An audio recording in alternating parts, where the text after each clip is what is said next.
صدق الله مولانا العظيم وصدق الرسول النبي الحبيب الكريم ونحن على ذلك من الشاهدين والشاكرين ربنا صل وسلم وبارك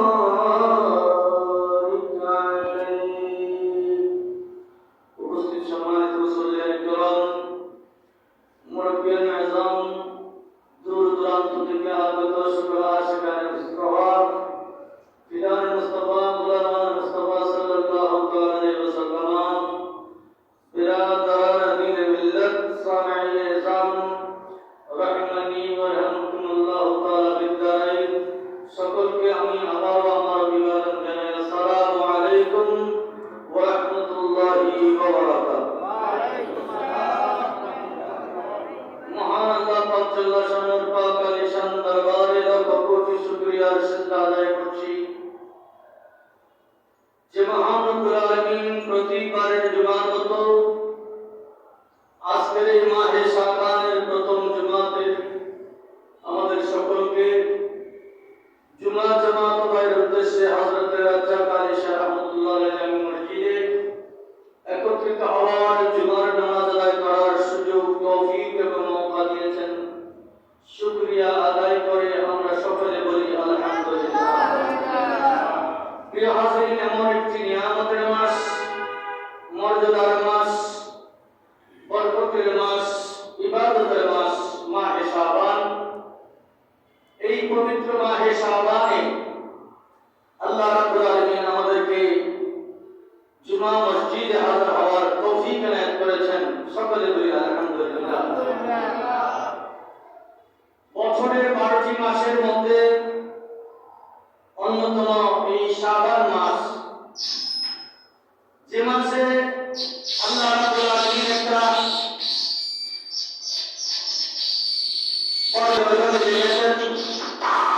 বরকতময় রজনী রেখেছেন, যেই রজনীর নাম কোরআনে পাকে বলা হয়েছে লাইলাতুল মুবারাকা। জোরে বলুন না সুবহানাল্লাহ। কি বলা হয়েছে? লাইলাতুল মুবারাকা, বরকতময় রজনী। হাদিসের ভাষায় এসেছে এই রজনীটাকে লাইলাতুন নিসফি মিন শাবান, শাবানের 15 তারিখের রাত। জোরে বলুন না সুবহানাল্লাহ। শাবানের 15 তারিখের রাত। আমরা এখন অঞ্চলে যেই রাতটাকে শবে বরাত বলি, কি বলি? শবে বরাত বলি। এই রাতটাকে হাদিসে পাকে বলা হয়েছে লাইলাতুন নিসফি মিন শাবান, শাবানের 15 তারিখের রাত। জোরে বলুন না সুবহানাল্লাহ। বছরে 365 দিন রাত আছে, আছে না? আছে। 365 দিন রাত আছে। এই 365 দিনে কোন রাতকে বিশেষভাবে হাদিসে পাকে উল্লেখ করে নাই, কিন্তু শাবানের 15 তারিখের রাতটাকে বিশেষভাবে হাদিসের মধ্যে উল্লেখ করা হয়েছে। জোরে বলুন না সুবহানাল্লাহ। কেননা 365 দিনের মতো এটা ওই রাত নয়। 365 দিনের মতো সাধারণ কোনো রাত নয়। এই রাতটা একটা স্পেশাল রাত, বিশেষ রাত, বিশেষ রজনী। এই জন্য এই রাতের গুরুত্ব আরোপ করে হাদিসে পাকের মধ্যে এই রাত সম্পর্কে আলাদা আলোচনা করেছেন, এটার গুরুত্ব আরোপ করেছেন, এটার মর্যাদা বর্ণনা করেছেন। জোরে বলুন না সুবহানাল্লাহ। আমাদের দেশে এই শবে বরাতের রাতটাকে নিয়ে কিছু নামধারী পেশধারী আলেম, মোল্লা মৌলভী, এরা এই রাত রাতটাকে বেদাতের রাত বলে। কিসের রাত বলে? বেদাতের রাত। নাউজুবিল্লাহ বলেন না? বলে যে এই রাতে আমল করা বেদাত। এরা এই রাতে আমলটা করাটাকে হারাম মনে করে, এই রাতে আমল করাটাকে তারা গুনাহ মনে করে, বড় ধরনের পাপ মনে করে।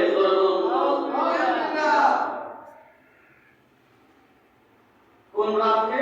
শবে বরাতের রাতকে। কোন রাতকে?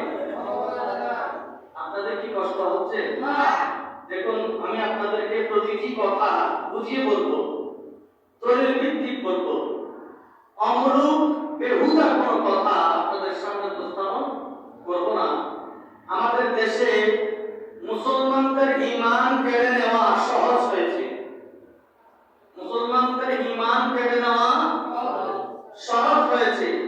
আপনি যদি মসজিদে আসেন, ফতোয়া লাগাই দিবে এরকম মসজিদে যাওয়া বেদাত, গুনার কাজ। আপনি তো বেঁচে যাবেন, বলবে যে হ্যাঁ হুজুরে ফতোয়া দিয়েছে, আমি আর মসজিদে যাব। আপনারা খুশি হয়ে যান এ ধরনের কথায়। আল্লাহ হেফাজত করুক। জোরে বলুন আমিন। আওয়াজ দিয়ে বলুন আমিন। শবে বরাতের রাত এটি একটি বিশেষ রাত, এটি একটি মর্যাদার রাত, ফজিলতের রাত, নিয়ামতের রাত। এই জন্য দুজাহানের বাদশা নবী সরদার আম্বিয়া নবী রাহমাতুল লিল আলামিন নবী মুহাম্মদুর রাসূলুল্লাহ সাল্লাল্লাহু আলাইহি ওয়াসাল্লাম এই রাতের আমলের কথা বর্ণনা করেছেন। জোরে বলুন সুবহানাল্লাহ। আল্লাহর নবী বলেছেন, ইবনে মাজাহ হাদিস বিভাগের মধ্যে এই হাদিস কানা বর্ণনা হয়েছে সনদ সহকারে। حدثنا الحسن بن علي بن خلاد حدثنا عبد الرزاق أنبأنا ابن أبي صبرة عن إبراهيم بن محمد عن معاوية بن عبد الله بن جعفر عن أبيه عن علي بن أبي طالب رضي الله تعالى عنه قال قال رسول الله صلى الله عليه وسلم إذا كانت ليلة النصف من شعبان فقوموا ليلها وصوموا نهارها চিৎকার করে বলুন সুবহানাল্লাহ। হাদিসের সনদ সহকারে আপনাদের সামনে বর্ণনা করলাম লাইলাতুন নিসফি মিন শাবান। লাইলাতুন নিসফি মিন শাবান, শাবানের 15 তারিখের রাত। হযরত আলী ইবনে আবি তালিব রাদিয়াল্লাহু তাআলা উনি একজন জলিল কদর সাহাবী, যাকে আল্লাহর নবী পাঁচ পাঞ্জাতনের মধ্যে অন্তর্ভুক্ত করেছেন। জোরে বলুন সুবহানাল্লাহ। আলী রাদিয়াল্লাহু তাআলা কে আল্লাহর নবী তার আল বলেছেন, পরিবার বলেছেন, ঠিক কি না? ঠিক। জোরে বলুন ঠিক কি না? হযরত আলী রাদিয়াল্লাহু তাআলা ইসলামের চতুর্থ খলিফা, আমার নবীর মেয়ের জামাতা হযরত ফাতিমাতুজ জোহরা রাদিয়াল্লাহু তাআলা আনহার জামাতা হযরত আলী, ইমামে হাসান এবং ইমামে হুসাইন রাদিয়াল্লাহু তাআলা আনহুমার আব্বাজান হযরত আলী। জোরে বলুন সুবহানাল্লাহ। তিনি যে হাদিস বর্ণনা করেছেন, এই হাদিস কি মিথ্যা হতে পারে? না। সবাই বলুন মিথ্যা হতে পারে না। জাল কিংবা জয়ীফ হতে পারে না, কখনোই না।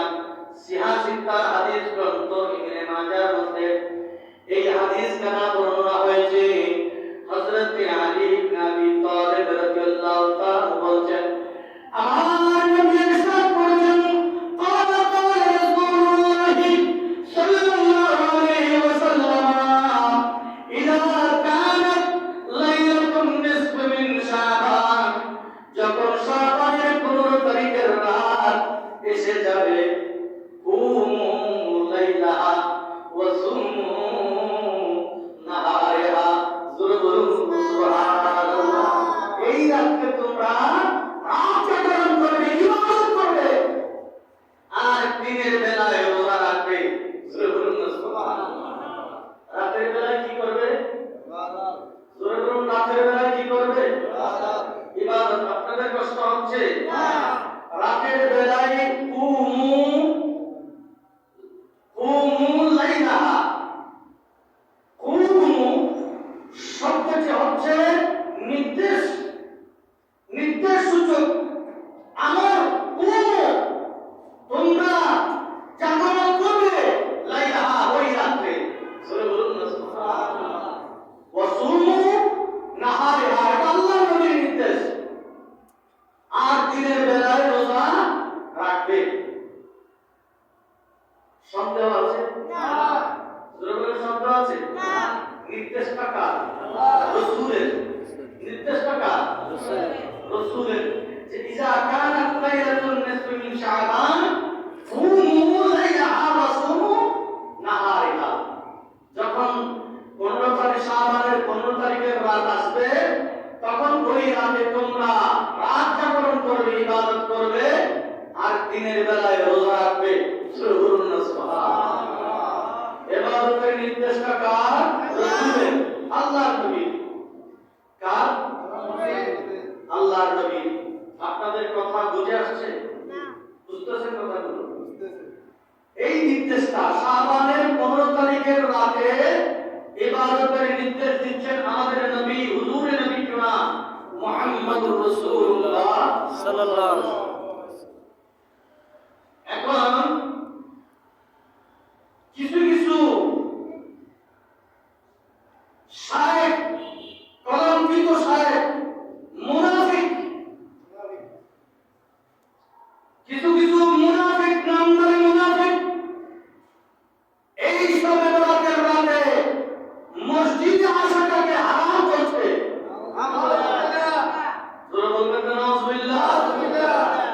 এরা বলছে সব রাতের রাতে মসজিদে যাওয়া হারাম। আমি গত রাতও বলেছি, আমার মুখে এটা আসলে মুখ নাপাক হয়ে যায়, কথাগুলো আসলে মুখ, আমি মনে করি আমার মুখটা, জবানটা নাপাক হয়ে যাবে। তারা এই রাতটাকে বেশ্যার ঘরে কাটানো উত্তম বলেছে। নাউযুবিল্লাহ, নাউযুবিল্লাহ বলবেন না? নাউযুবিল্লাহ। আচ্ছা, বেশ্যার ঘরে রাত কাটানো এটা কি ইবাদত? না। সবাই বলেন এটা কি ইবাদত? না। মসজিদে আসা, আচ্ছা সবে বরাতের রাত মনে করলাম না, কিন্তু মসজিদে আসলাম, মসজিদে যাওয়া কি গুনাহ? না। সবাই বলেন মসজিদে যাওয়া কি গুনাহ? না। কি করে? এই রাতটাকে অপমান করার জন্য, মানুষকে ইবাদত থেকে বিমুখ করার জন্য, মানুষকে তার ঈমান থেকে বিচ্যুত করার জন্য কিভাবে তারা ষড়যন্ত্র করছে।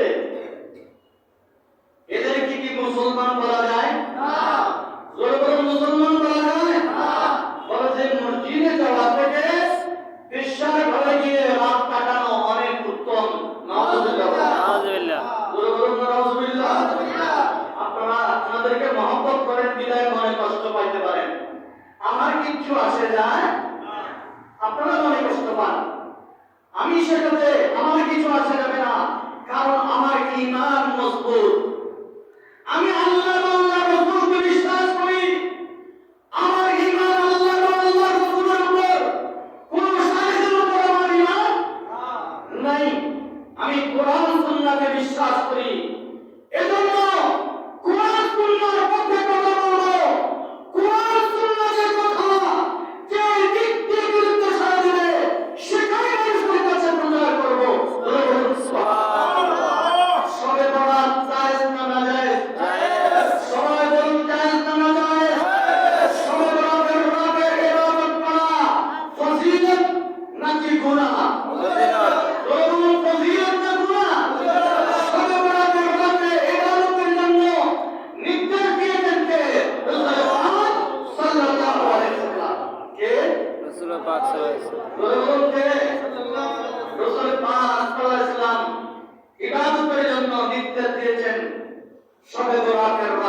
মানুষ জুমার দিন যখন ইমাম সাহেব ইকামতে দাঁড়ায় তখন মানুষ আসে ঢুকে, ভালো কথা শুনতে মন চায় না। সত্য শাইখের পূজারি, কার পূজারি? শাইখের পূজারি। ওরা আমাদেরকে মাজার পূজারি বলে, আমরা তাদেরকে শাইখের পূজারি বলি। আমরা তাদেরকে শাইখের পূজারি। যে শাইখগুলো বেশ্যার সাথে রাত কাটায়, নাউজুবিল্লাহ বলেন, সবাই বলেন নাউজুবিল্লাহ। যে বেশ্যার সাথে রাত কাটায় সে বেশ্যার সাথে তুলনা দেয়, ঠিক না? ওরা সবে বরাতের রাতকে যখন বেশ্যার ঘরের সাথে তুলনা দিতে পারে, তাহলে তাদের কাজ হচ্ছে তারা বেশ্যার সাথে রাত কাটায়। বলুন নাউজুবিল্লাহ। তাদের ঈমান কোথায়? কেন তাদের পূজা করেন? কেন তাদের মান্য করেন? যারা বারংবার মুসলমানদেরকে ইবাদত থেকে দূরে সরায়, এটা না যায়, ওটা না যায়, এটা অবৈধ, এটা বেদাত, এটা করা যাবে না, ওটা করা যাবে না, ওগুলো কেন মানেন? কেন মানেন আপনারা? ওদের থেকে আল্লাহ আমাদেরকে হেফাজত করুন। বলুন আমিন। বেঁচে থাকতে চান কি চান না? সবাই বলুন, বেঁচে থাকতে চান কি চান না? কোন শাইখের পূজা করবেন না। ইবাদত কার? আল্লাহ। ইবাদত কার? আল্লাহ। ইবাদত কার? আল্লাহ। আমরা আল্লাহর কথা মানব। সবে বরাত আছে, এটা কোরআনেও আছে, হাদিসেও আছে। আছে। ওরা আপনাদেরকে ষড়যন্ত্র করে আপনাদেরকে দূরে সরিয়ে রাখবে। ওদের ঈমান নাই, ওদের ঈমান নাই, ওরা বেঈমান, মুনাফিক। আমি ছোট্ট মানুষ, এজন্য কাফের ফতোয়া দিচ্ছি না, কিন্তু যারা মুফতি, যারা ফতোয়া বিশেষজ্ঞ, তারা তাদেরকে কাফের ফতোয়া দিয়েছে। কি ফতোয়া দিয়েছে? অতএব এদেরকে অনুসরণ করা যাবে না। আমার কাছে শত শত ওদের অভিমত আছে, শত শত অভিমত, যে সবে বরাতের রাত এটা বেদাতের রাত, গুনাহের রাত। নাউজুবিল্লাহ বলবেন না? আপনারা শুনছেন ছোটবেলা থেকে সবে বরাতের রাতে গুনাহ হয় না। আল্লাহর নবী রাহমাতুল্লাহ আলাইহি নবী মুহাম্মদুর রাসূলুল্লাহ সাল্লাল্লাহু আলাইহি ওয়াসাল্লাম ইরশাদ করেছেন, একদিন মায়েশা সিদ্দিকা রাদিয়াল্লাহু তাআলা আনহা আল্লাহর নবীকে তালাশ করতে লাগলেন, খুঁজতে লাগলেন। বলুন না সুবহানাল্লাহ। হাদিস কানা হযরত মায়েশা সিদ্দিকা রাদিয়াল্লাহু তাআলা আনহা থেকে বর্ণনা হয়েছে, মায়েশা সিদ্দিকা আমার নবীর স্ত্রী, অত্যন্ত আদরের স্ত্রী। আমার নবীর ইন্তেকালের সময় যার বয়স ছিল 19 বছর। বলুন সুবহানাল্লাহ। হযরত আবু বকর সিদ্দিক রাদিয়াল্লাহু আনহুর মেয়ে মা আয়েশা উম্মাহাতুল মুমিনিনদের অন্তর্ভুক্ত, যিনি অসংখ্য অগণিত হাদিস বর্ণনা করেছেন। বলুন সুবহানাল্লাহ। আমার নবী অধিক মা খাদিজাতুল কুবরা রাদিয়াল্লাহু আনহার পরে বেশি আমল করতেন মা আয়েশা সিদ্দিকা রাদিয়াল্লাহু তাআলা আনহাকে। বলুন সুবহানাল্লাহ। সাহাবায়ে কেরাম যখন কোন মাসালা, কঠিন মাসালার সম্মুখীন হয়ে যেতেন, ফয়সালা পেত না, তখন সবাই মাশওয়ারা করে মায়েশা সিদ্দিকার কাছে চলে যেতেন। বলুন না সুবহানাল্লাহ।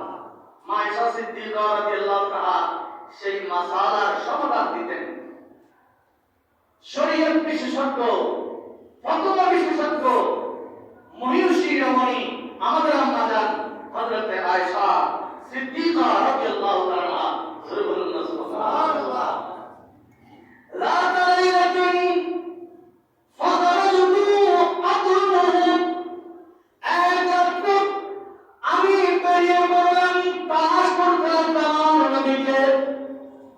আমার নবীকে করতে লাগলাম ফাইদা হুয়াল বাকি, তখন তিনি জান্নাতুল বাকিতে ছিলেন। জোরে বলুন সুবহানাল্লাহ। তালাশ করতে করতে আমি আমার নবীকে জান্নাতুল বাকিতে পেলাম। কোথায়?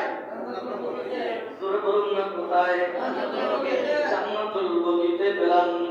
কি অবস্থায় পেলাম? রাফিউন রাসাহু ইলাস সামায়ে, আমি দেখলাম তিনি আকাশের দিকে তার মাথা উত্তোলন করে রেখেছেন, মাথা উত্তোলন করে রেখেছেন। কাদ কুলতু, তখন আমি জিজ্ঞাসা করলাম, তাকে বলতে লাগলাম, বলতে যাব, ওমা বি যালিকা, আমার নবী আমাকে বলতে লাগলেন, কি হয়েছে, কি হয়েছে, এমনটা কি? আয়েশা, কুনতি তাখাফিনা আন ইয়াখাফিল্লাহ আলাইহি ওয়া রাসূলুহু, তুমি কি ভয় পাচ্ছ আল্লাহ এবং আল্লাহর রাসূলকে সম্পর্কে, তুমি কি ভয় পাচ্ছ? তিনি বলতে লাগলেন, না না, আমি এমনটা নই, আমি আপনাকে তালাশ করতে লাগলাম। জোরে বলুন সুবহানাল্লাহ। আমি মনে করলাম, ওয়ালাকিন্নী যানানতু ইন্নাকা আতাইতা বাতিন নিসাউকা, আমি মনে করলাম আপনি অন্য কোন রমণীদের হুজরাতে আছেন, অন্য কোন রমণীদের হুজরাতে আছেন। ফাকালা ইন্নাল্লাহ তাআলা ইয়ানজিলু আলাইকুম নিসফা মিন শাবান ইলা আসমাই দুনিয়া, আমার নবী বললেন, এই আয়েশা, তুমি কি জানো এই লাইলাতুন নিসফা মিন শাবান, শাবানের 15 তারিখের রাতে আল্লাহ তাআলা দুনিয়ার আকাশে নেমে আসেন। জোরে জোরে বলুন সুবহানাল্লাহ। আল্লাহ তাআলা কোথায় নেমে আসেন? দুনিয়ার আকাশে নেমে আসেন।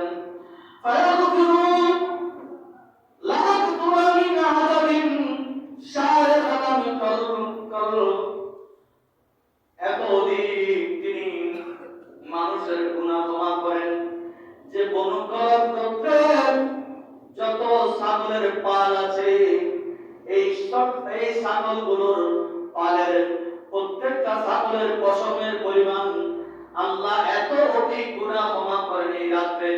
এটা হচ্ছে লাইলাতুন নিসফা মিন শাবান। বলুন সুবহানাল্লাহ।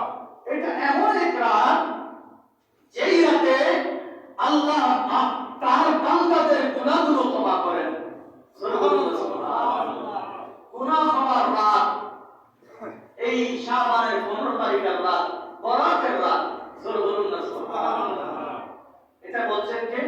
আল্লাহর নবী, তো জাহানের বাদশা নবী, হুজুর নবী কিনা মুহাম্মদুর রাসূলুল্লাহ সাল্লাল্লাহু আলাইহি ওয়াসাল্লাম বলছেন যে এই শাবানের 15 তারিখের রাত এমন একটা রাত যে রাতে আল্লাহ বান্দাদের গুনাহগুলো ক্ষমা করে দেন। সুবহানাল্লাহ। কি রকম গুনাহ? কত গুনাহ যে বনু গোত্রের যে ছাগলের পাল আছে, ওই ছাগলগুলোর পশম পরিমাণ গুনাহ আল্লাহ বেহিসাব করে ক্ষমা করে দেন। সুবহানাল্লাহ। ছাগলের পালের পশম গোনা সম্ভব না? সম্ভব? এটা এই জন্য বলা হয়েছে যে এত অধিক অধিক গুনাহ আল্লাহ ওই রাতে ক্ষমা করে দেন। সুবহানাল্লাহ। তাহলে এই রাতের গুরুত্ব আছে না নাই? আছে। সবাই বলুন আছে না নাই? হযরত আলী ইবনে আবি তালিব রাদিয়াল্লাহু তাআলা বলেন, ফাইনাল্লাহা ইয়ানজিলু ফি হাবিবুরুমিশ শামস, আল্লাহ তাআলা সূর্য পশ্চিম আকাশে হেলে যাওয়ার পর, সূর্য অস্তমিত যাওয়ার পর আল্লাহ তাআলা প্রথম আসমানে নেমে আসেন। ইলা সামাই দুনিয়া, প্রথম আসমানে নেমে আসেন। ফায়াকুল, এরপর বলতে থাকেন, আলা মিন মুস্তাগফিরিন ফাআস্তাগফিরা লাহু ফাআগফিরা লাহু, কি আছো গুনাহ ক্ষমা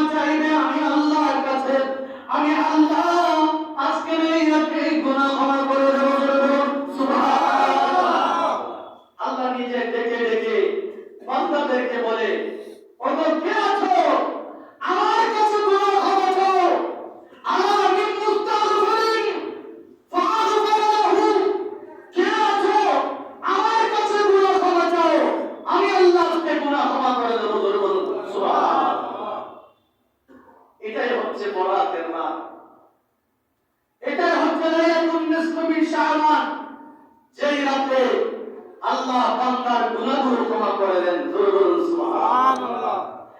এরপর আল্লাহ বলেন আমিন মুস্তারজিকিন ফারযুকাহু লাহু, কে আছো আমার কাছে রিজিক চাও, আমি আল্লাহ রিজিক দিয়ে দেব।